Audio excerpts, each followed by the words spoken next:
Hi, friends. This is another infamous Neo Toy review video of somebody else's 3D printing project.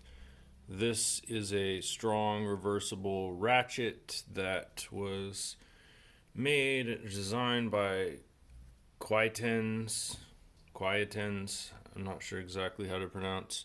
Anyway, you can find this on Maker World, and I'm gonna put the link in the description.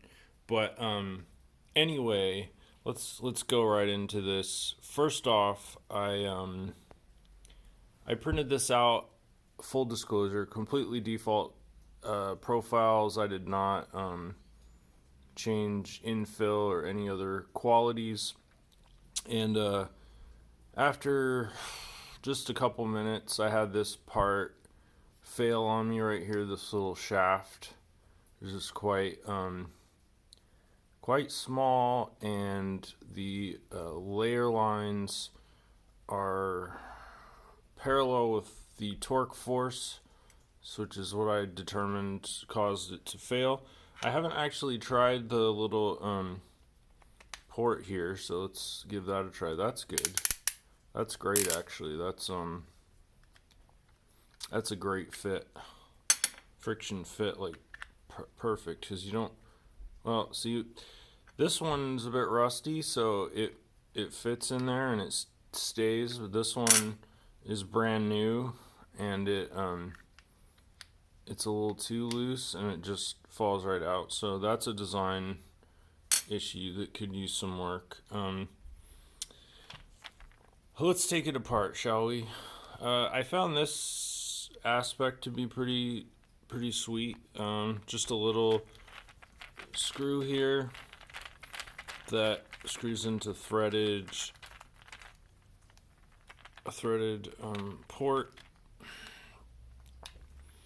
which at first I was like, okay, these threads are pretty crude, but honestly, you don't want coarser threads necessarily, because they would probably not hold as well and might just fall out during use.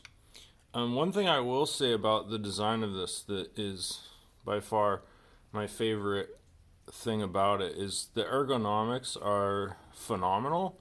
Like, it doesn't look like much. It looks really simple, right? There's no complex contours or textures of any kind really on the outside, or topology that would make it super ergonomic, but the form factor, it just fits perfectly in my hand. So and it is very compact, which is incredibly nice. So anyway, let's break this bad boy open here and see where the failure point is first, because that's pretty much my most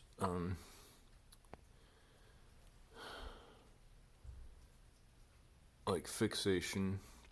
So yeah, you can just see the layer lines there. Even with 100% infill, if this had been solid, it probably still would have snapped, and that could have to do with poor layer adhesion.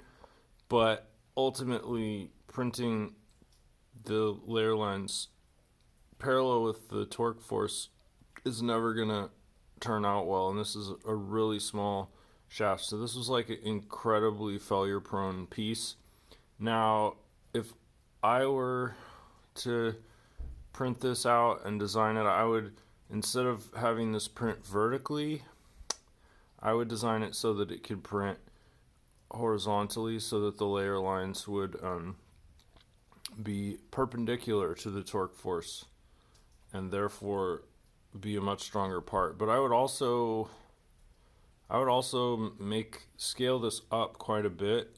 I think it's just too small, too thin for the amount of strength, especially for a piece that is ultimately marketed by Kwiatens as a serious tool and not a toy. Otherwise, the mechanism's pretty solid. I feel like the tolerances are they're not perfect, but they're actually quite good, and when it's fully assembled, everything works really well. There's a few like little minor details that I probably would have refined a bit, but honestly, they're solid. They're solid. I don't give them an A plus. Yeah. So triumphs of this design.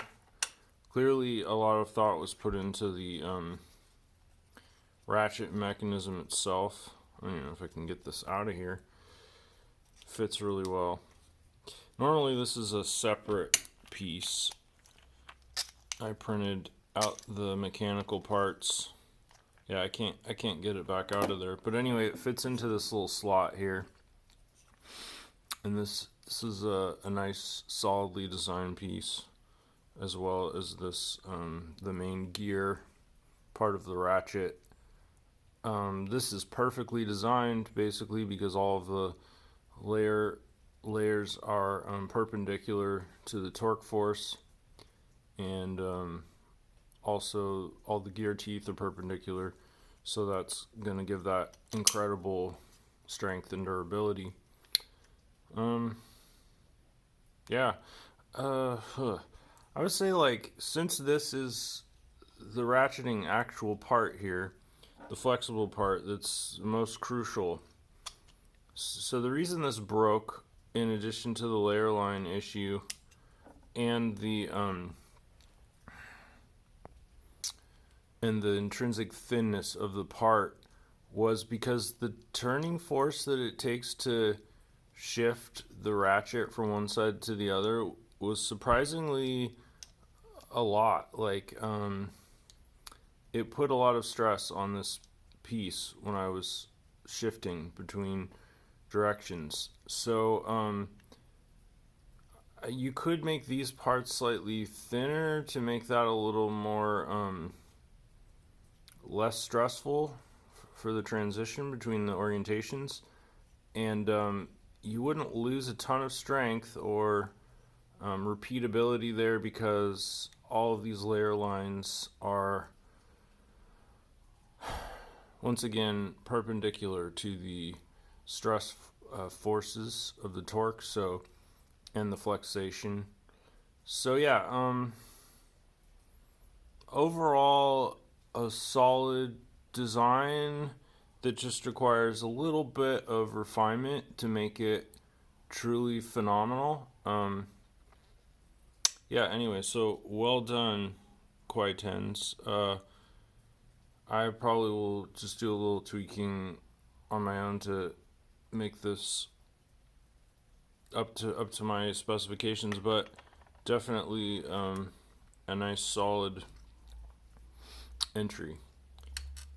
Yeah, so thanks for watching, and go ahead and head over to Maker World. This was my first tool that I printed out from Maker World using this sort of like integrated Bamboo Labs system, and I found it to be very user friendly and efficient to the pretty much the highest degree of any platform that I've used that's integrated. I just find this is something that constantly irks me, is that my 3D printer is more reliable than any 2D printer I've ever owned, which is just absurd. That's backwards.